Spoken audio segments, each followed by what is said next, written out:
സ്നേഹക്കടലോടാണെനിക്കു പ്രേമം, സ്നേഹക്കടലോടാണെനിക്കു ദാഹം. യഹ്യാ ഉലുമുദ്ദീൻ എന്ന് പറയുന്ന മഹത്തായ ഗ്രന്ഥത്തിൽ മഹാനായ ഇമാം ഗസ്സാലി റളിയല്ലാഹു തആല അൻഹു പറയുന്ന ഒരു സംഭവം, അബ്ദുൽ വാഹിദ് ബിൻ സെയ്ദ് റളിയല്ലാഹു തആല അൻഹുവിനെ കുറിച്ചാണ് ആ സംഭവം ഉദ്ധരിക്കുന്നത്.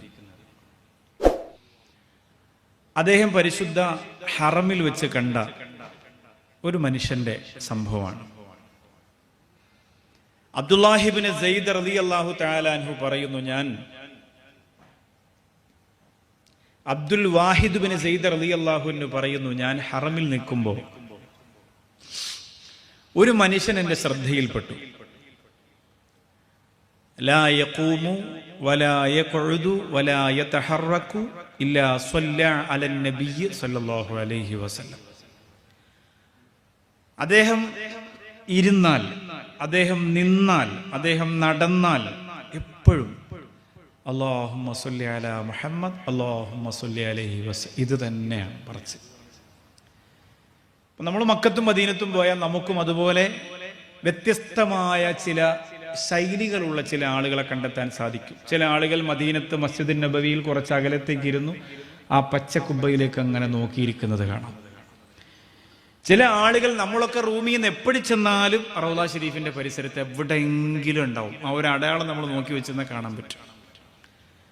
അപ്പൊ ചില ആളുകൾക്ക് അങ്ങനെ ഒരു പ്രത്യേകമായ ഒരു മഹബത്തിന്റെ അല്ലെങ്കിൽ എന്തൊക്കെയോ അനുഭവങ്ങളുടെ പാഠം ഉൾക്കൊണ്ടിട്ട് അങ്ങനെ പല വ്യത്യസ്തമായ രീതിയിൽ നമുക്ക് പലരെയും കണ്ടെത്താൻ സാധിക്കും. അങ്ങനെ പരിശോധിക്കുന്ന കുറെ ആളുകളുണ്ട്. എനിക്ക് അങ്ങനെ പരിശോധിക്കുന്നത് വലിയ ഇഷ്ടമാണ്.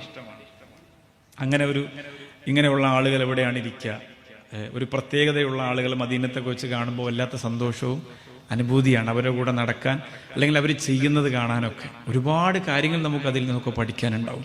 അത് ഇഷ്കിന്റെ ഒരു മേഖലയാണ്.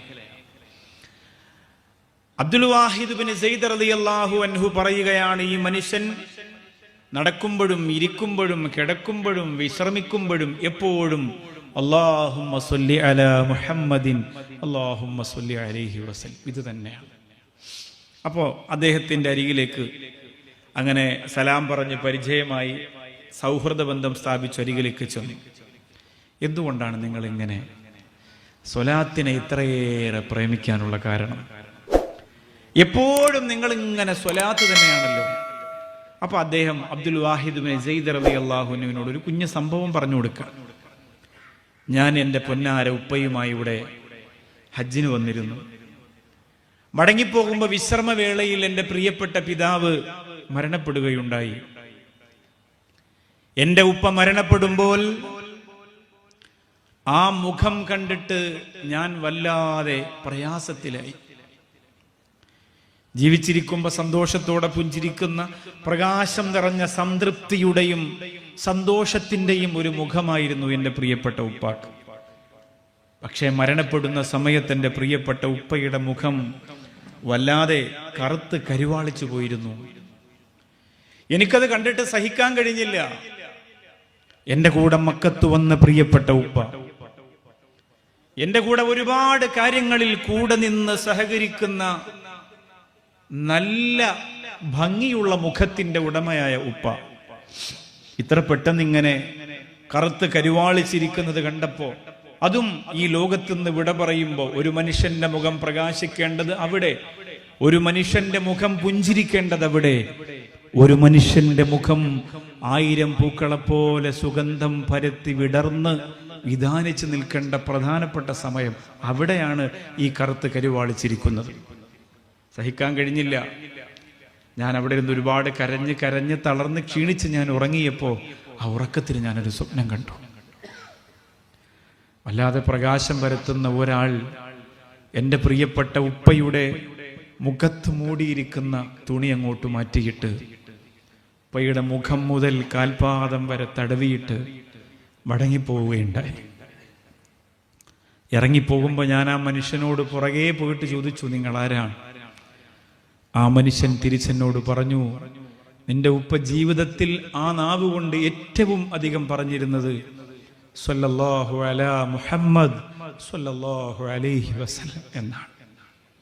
അങ്ങനെ സ്നേഹിക്കുന്ന ഒരാളെ ഈ കോലത്തിൽ ഖബറിലേക്ക് വിടാൻ ഞാൻ ആഗ്രഹിക്കുന്നില്ല എന്ന് പറഞ്ഞിട്ട് മടങ്ങിപ്പോയി. അബ്ദുൽ വാഹിദ് ഇബ്നു സെയ്ദ് റളിയല്ലാഹു അൻഹു അത്ഭുതത്തോടെ കേട്ടുകൊണ്ടിരിക്കുമ്പോൾ ആ മനുഷ്യൻ പറയാണ്, ഉറക്കത്തിൽ നിന്ന് ഉണർന്നു. ഫകശഫ സൗബ അൻ വജ്ഹി അബീ, എന്റെ പ്രിയപ്പെട്ട ഉപ്പയുടെ മുഖത്ത് നിന്ന് ഞാൻ ആ തുണി അങ്ങോട്ട് മാറ്റി. കറുത്ത് കരിവാളിച്ച് കിടക്കുന്ന ഉപ്പയുടെ മുഖം കണ്ട് കരഞ്ഞുറങ്ങിയപ്പോൾ കണ്ട അത്ഭുതത്തിന് ശേഷം എന്റെ പ്രിയപ്പെട്ട ഉപ്പയുടെ മുഖത്ത് നിന്ന് ഞാൻ തുണി അങ്ങോട്ട് മാറ്റിയിട്ട് നോക്കുമ്പോ സുബ്ഹാനല്ലാഹ്, ഞാൻ കണ്ടതിൽ വെച്ച് ഏറ്റവും വലിയ പുഞ്ചിരി തൂകുന്ന, ഞാൻ കണ്ടതിൽ വെച്ച് ഏറ്റവും വലിയ സൗന്ദര്യം നിറഞ്ഞ, ഞാൻ കണ്ടതിൽ വെച്ച് ഏറ്റവും വലിയ പ്രകാശം നിറഞ്ഞ ശരീരത്തിന്റെ മുഖത്തിന്റെ ശരീരവുമായി എന്റെ പ്രിയപ്പെട്ട ഉപ്പ കിടക്കുന്ന കണ്ട സമയം മുതൽ ഇന്നേ വരെ എന്റെ നാവുകൊണ്ട് ഞാൻ ഏറ്റവും കൂടുതൽ പറഞ്ഞിരിക്കുന്നത് അല്ലാഹുമ്മ സ്വല്ലി അലാ മുഹമ്മദ്, അല്ലാഹുമ്മ സ്വല്ലി അലൈഹി വസല്ലിം. എന്റെ പ്രിയമുള്ള സഹോദരങ്ങളെ, ഈ ലോകത്ത് കരുണക്കടലായ പടച്ച റബ്ബ് മാലാഖമാരെ പടച്ചിട്ടുണ്ട് മനുഷ്യന്റെ പലവിധ വിഷയങ്ങൾ പരിഹരിക്കാൻ. എന്നാൽ അല്ലാഹു മനുഷ്യന്റെ ചുണ്ടുകളിലേക്ക് നോക്കിയിരിക്കാൻ മലക്കുകളെ പടച്ചിട്ടുണ്ട്. ആ മലക്കുകളുടെ ജോലി മനുഷ്യന്റെ ചുണ്ടുകളിലേക്ക് നോക്കിയിരിക്കൽ മാത്രമാണ്. എപ്പോഴൊക്കെ ആ ചുണ്ടുകൾ കൊണ്ട് അല്ലാഹുമ്മ സ്വല്ലി അലാ മുഹമ്മദ്, എപ്പോഴൊക്കെ ആ ചുണ്ടുകൾ കൊണ്ട് സ്വല്ലല്ലാഹു അലാ മുഹമ്മദ്, എപ്പോഴൊക്കെ ആ ചുണ്ടുകൾ കൊണ്ട് അല്ലാഹുമ്മ സ്വല്ലി അലാ സയ്യിദിനാ മുഹമ്മദ് എന്ന് പറയുന്നുവോ, ആ സമയത്തത് രേഖപ്പെടുത്താൻ വേണ്ടി മാത്രം ലോകത്ത് അല്ലാഹു റബ്ബുൽ ഇസ്സത്ത് മലക്കുകളെ പടച്ചിരിക്കുമ്പോ ഹിദായത്തിന്റെ വഴി, പ്രകാശത്തിന്റെ വഴി, ഈമാനിന്റെ വഴി, തഖ്വയുടെ വഴി, അത് സ്വലാത്ത് എന്ന മാസ്മരികമായ മഹബ്ബത്തിന്റെ പുഴയിലൂടെ പതിയെ പതിയെ ഒരു വിശ്വാസിക്ക് നേടിയെടുക്കാൻ കഴിയുമെന്ന് ലോകത്ത് എത്രയോ മഹാരഥന്മാരുടെ ചരിത്രത്തിലൂടെ വ്യക്തമാക്കുമ്പോ ഞാനും നിങ്ങളും ആ സ്വലാത്ത് അങ്ങനെ വെറുതെ ചൊല്ലുമ്പോ തന്നെ വിജയിക്കാമെങ്കിലും അതൊന്ന് വെറുതെയാക്കാതെ ഒന്ന് ഹൃദയം തുറന്നു ചൊല്ലിയാൽ കിട്ടുന്ന ഗുണം എത്രയെന്ന് മനസ്സിലാക്കണം. സാധാരണ ചൊല്ലിയാൽ, സാധാരണ നമ്മളിപ്പോ വലിയ ഇഖ്ലാസ് ഒന്നും ഇല്ലാതെ സ്വല്ലല്ലാഹു അലൈഹി മുഹമ്മദ് എന്ന് ചെറിയ അക്ഷരത്തിട്ടൊക്കെ ചിലപ്പോൾ വന്നു പോയാൽ സാധാരണ ഒരു മനുഷ്യൻ ചെല്ലുന്ന സ്വലാത്തിന് മിനിമം വലിയ കൂലി തന്നെയാണ് കിട്ടുക. 10 ദറജകൾ ഉയർത്തി കൊടുക്കുന്നു, നന്മയുണ്ടാകുന്നു, അപകടത്തിൽ നിന്ന് രക്ഷപ്പെടുത്തുന്നു, അവന് കാവലാകുന്നു, ഒരുപാട് ഗുണമുണ്ട്. ഒരെണ്ണം ചൊല്ലുമ്പോൾ 10 എണ്ണത്തിന്റെ കൂലിയൊക്കെ കിട്ടുന്നു. പക്ഷെ അതിനെ കുറച്ചുകൂടി മഹബത്തും ഇഖ്ലാസും ഒക്കെ ചേർത്ത് വെച്ച് ചൊല്ലിയാൽ നമ്മൾ വേറൊരു തലത്തിലേക്ക് നമ്മളെത്തും. നമ്മൾ ഈ മൗലിദിന്റെ ഒരു ആട്ടം ഉണ്ടല്ലോ, നമ്മളിങ്ങനെ ചെല്ലുമ്പോൾ അതിന് ഹൃദയം കൊണ്ടിട്ട് നമ്മളങ്ങോട്ട് ഒന്ന് ചേർന്ന് കൊടുത്താൽ കിട്ടുന്ന ഒരു ഗുണമുണ്ടല്ലോ. നമ്മൾ അറിയാത്ത മറ്റൊരു സ്ഥലത്തേക്ക് നമ്മളെത്തും. നമുക്ക് സഹിക്കാൻ കഴിയൂല. ഈ റബീഉൽ അവ്വൽ നിന്ന് നമുക്ക് പിന്നെ താങ്ങാൻ പറ്റുന്ന ഒരു മാസാവൂല. എപ്പോഴും കണ്ണീരായിരിക്കും. പകരം കൊടുക്കാനൊന്നുമില്ലാതെ അള്ളാഹുവിന്റെ ഹബീബ് സല്ലല്ലാഹു അലൈഹി വസല്ലമ തങ്ങൾക്ക് തിരിച്ചു കൊടുക്കാനൊന്നുമില്ലാതെ അലഞ്ഞു നടക്കുന്ന ഒരു പാപിയായി, അലഞ്ഞു നടക്കുന്ന ഒരു ഫക്കീറായി മാറാൻ കൊതിച്ചു പോകും നമ്മൾ. അനുരാഗം രോഗമായി ഉള്ളിൽ പടർന്നുവല്ലോ, അനുവാദം വേണം ശിഫ മണ്ണിൽ മദീനയല്ലോ, അന്നപാനാദികളൊന്നും രുചിയില്ലല്ലോ, അന്തരംഗം പ്രേമ തീയാലാളിടുന്നല്ലോ, കണ്ണിൽ പടർന്നിട്ട് ഉറങ്ങാൻ കഴിയുന്നില്ല, കൽബ് കോതിച്ചിട്ട് താങ്ങാനാകുന്നില്ല. അനുരാഗം, പ്രേമരോഗം, പുന്നാര ഹബീബിനോടുള്ള മഹബത്ത് ഒരു രോഗമായി മാറണം. അതുകൊണ്ടാണ് ഞാൻ സ്വലാത്ത് ചൊല്ലുന്നതിന്റെ പരിധി എവിടെയെന്ന് ചോദിക്കുമ്പോ സ്വലാത്തു ചൊല്ലി ചൊല്ലി ചൊല്ലി നീ ഒരു ഭ്രാന്തനാണെന്ന് ജനങ്ങൾ പറയുന്നതാണ്. നിന്റെ പരിധിയെന്ന് മഹത്തുക്കൾ വ്യക്തമാക്കുന്നതിന്റെ കാരണം അതാണ്. അവിടെ പരിധിയില്ല. ആ മുത്തു ഹബീബ് സല്ലല്ലാഹു അലൈഹി വസല്ലമ തങ്ങളോടുള്ള മഹബ്ബത്ത് ഒരു വലിയ രോഗമായി മാറി. ആ രോഗത്തിന് ശിഫ ഉള്ളത് മദീനത്താണ്. ആ രോഗത്തിന് മരുന്നുള്ളത് മദീനത്താണ്. ആ രോഗത്തിന് മറുമരുന്നുള്ളത് മദീനയുടെ മണ്ണിൽ മാത്രമാണ്. അവിടെ എത്തുന്നത് വരെ, ആ മരുന്ന് കുടിക്കുന്നത് വരെ ഈ രോഗിയുടെ ഉറക്കമാകുന്നില്ല. ഈ രോഗിയുടെ ഭക്ഷണമാകുന്നില്ല. ഈ രോഗിയുടെ സന്തോഷമാകുന്നില്ല.